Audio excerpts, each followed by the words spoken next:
Today, we're going to talk about the USA versus their game against Montenegro.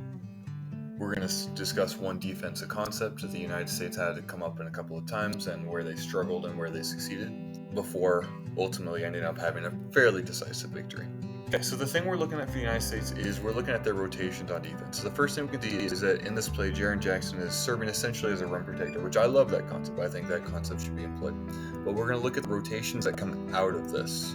So the one thing is because Montenegro was able to space, essentially this dude in the corner is able to move the corner instead of being by the rim, it kind of puts Jaren Jackson and the United States defense in a difficult position.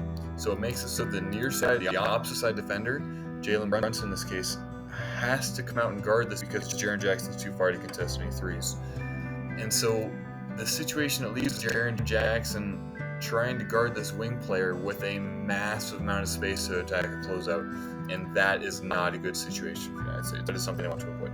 So what are their options here? So their options are either Jaren Jackson doesn't stay as a rim protector, goes out to this dude in the corner early, or Jalen Brunson closes out here aggressively, and then Josh Hart rotates over, and essentially you have rotations along all of the United States backline. It's probably the thing that I think is the personal best. However, there are obviously different philosophies.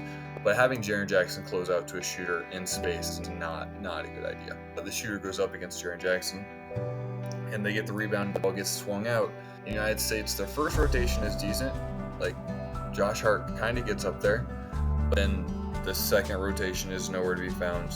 Jaren Jackson kind of leaks out and then doesn't get back in the play remotely whatsoever besides moving towards the rim. Somebody's got to be prepared to go out there and close out to those dudes.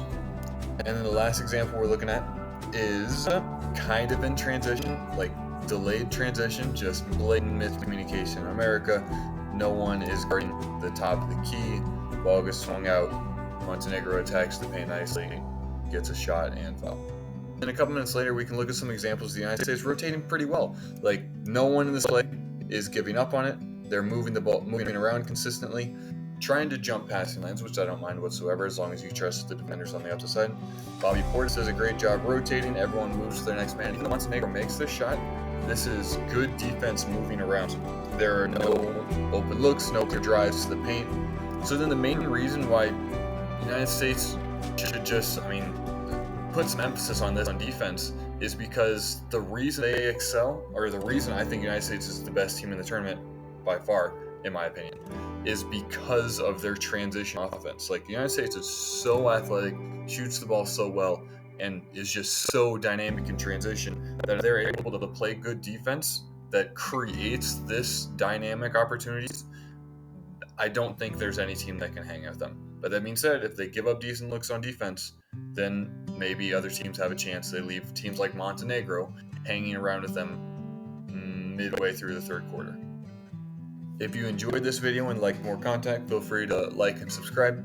Real quick before we bounce, some of the people I work with have been creating stickers of like live action events, and I'm a big fan of MMA, and so they created a sticker showing Sugar Sean knocking out Aljamain Sterling 2 weekends ago now. So if you want to check them out or give them an email, feel free to, and have a great rest of your day.